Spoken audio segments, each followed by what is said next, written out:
Memilih anak-anak untuk memiliki satu teman dekat adalah sesuatu yang membuat anak menjadi sangat bergantung pada teman tersebut, memicu rasa takut kehilangan yang sangat besar, dan pada akhirnya memburuk rasa kekecewaan pada hati anak tersebut.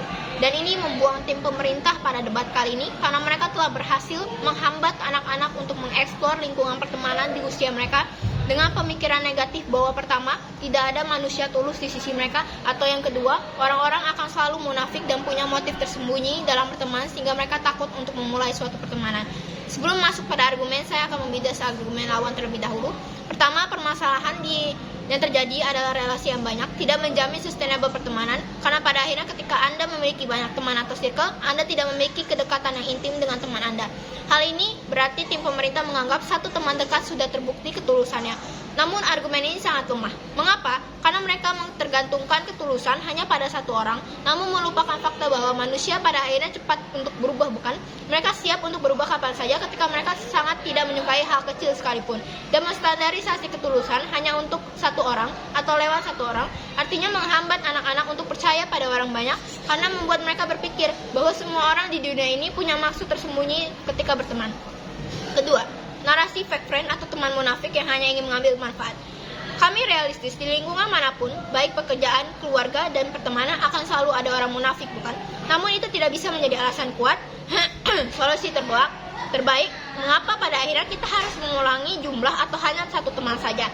Justru ini sangat lemah di sisi tim pemerintah. Mengapa? Jika banyak teman saja bisa munafik, maka satu teman pun pada akhirnya bisa munafik, bukan? Dan di sini justru lebih beresiko di sisi tim pemerintah. Mengapa? Karena ketika ada individu menaruh seluruh kepercayaan pada satu orang, ketika orang tersebut munafik, dan mana artinya kita perlu mencari alternatif lain dalam mencari dukungan, bukan? Dan sulit bagi kita untuk mempercayai orang tersebut karena ada timbul rasa kekecewaan yang lebih dalam ketika kita sudah terlebih mempercayai satu orang itu. Dan ini sangat memperburuk kekecewaan yang ada pada hati orang tersebut. Lalu yang ketiga adalah tidak adil bagi orang dengan meritokrasi atau kemampuan namun tidak populer hanya akibat tidak punya teman banyak. Di sini tim pemerintah gagal memahami bahwa popularitas itu bukan dari jumlah teman, tetapi bagaimana hasil dari kemampuan kita dalam bekerja sama dengan orang lain. Kita dapat memahami karakter orang lain sehingga kita mampu beradaptasi di sebuah lingkungan, dan hal ini dapat dilakukan di sisi kami, yaitu dengan banyak teman. Masuk kepada argumen kami. Pertama, saya akan membingkai debat ini menjadi dua bagian. Pertama, mengapa memiliki banyak teman dapat dijustifikasi.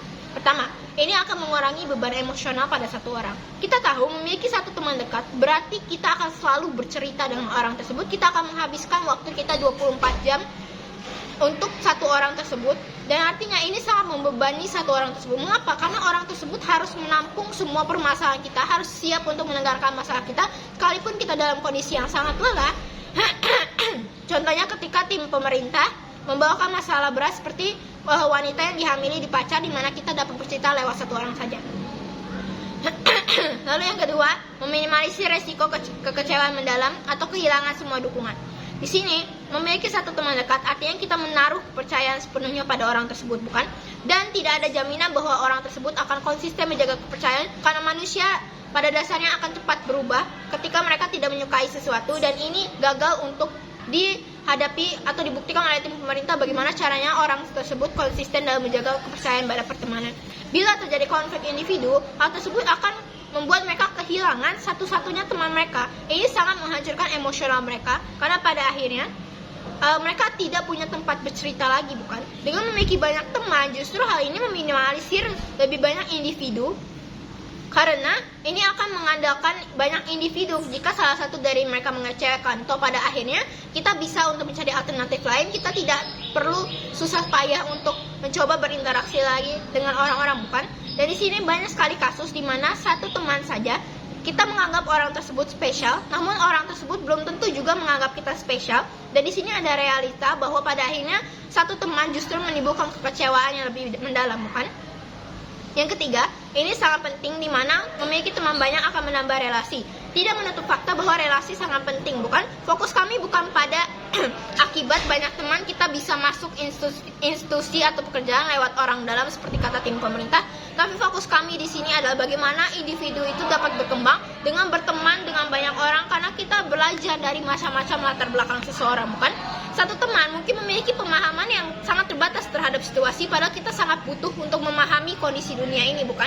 Dengan memiliki banyak teman, kita mendengar bagaimana sudut pandang mereka, dan ini membuat mereka mampu beradaptasi. Kita mampu memahami karakter orang ketika kita bekerja di dunia kerja pada akhirnya. Lalu coba kita lihat kembali dalam kasus yang dibawa oleh tim pemerintah, di mana wanita yang dihamili pacarnya jauh lebih baik jika bercerita hanya pada satu teman. Ini sangat buruk, karena kasus seperti ini justru lebih butuh dari sekedar emosional, di mana kami paham bahwa tidak semua orang mempunyai keluarga yang siap untuk menjadi pendengar, tapi menaruh kepercayaan pada satu orang juga merupakan sesuatu yang buruk. Mengapa? Karena orang tersebut butuh lebih dari sekedar dukungan emosional. Mungkin dia butuh yang namanya dukungan finansial untuk informasi cek ke dokter misal. Ini sangat sulit untuk dilakukan semua oleh satu orang saja. Ini membebani satu pihak, di mana pada akhirnya berarti tim pemerintah mengorbankan kedua orang tersebut. Juri, sisi mana yang lebih baik?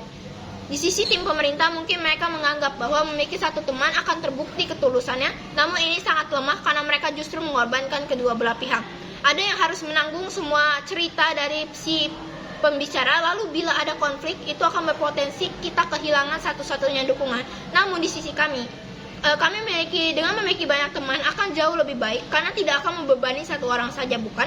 Lalu meminimalisir kekecewaan mendalam bila ada konflik karena kita tahu bahwa masih ada orang lain di sisi kita, dan ini sangat berdampak signifikan bagi kemampuan kita untuk beradaptasi di lingkungan kerja, di mana kita perlu untuk berinteraksi dengan orang banyak. Kita perlu memahami karakter, di mana ketika atau pada akhirnya banyak orang munafik, kita tahu bagaimana karakter orang tersebut untuk meminimalisir kita menjaga pertemanan kita pada akhirnya. Di sini kami bisa membuktikan bahwa keuntungan di sisi kami jauh lebih baik pada tim pemerintah. Oleh karena itu saya bangga berdiri sebagai tim oposisi. Terima kasih.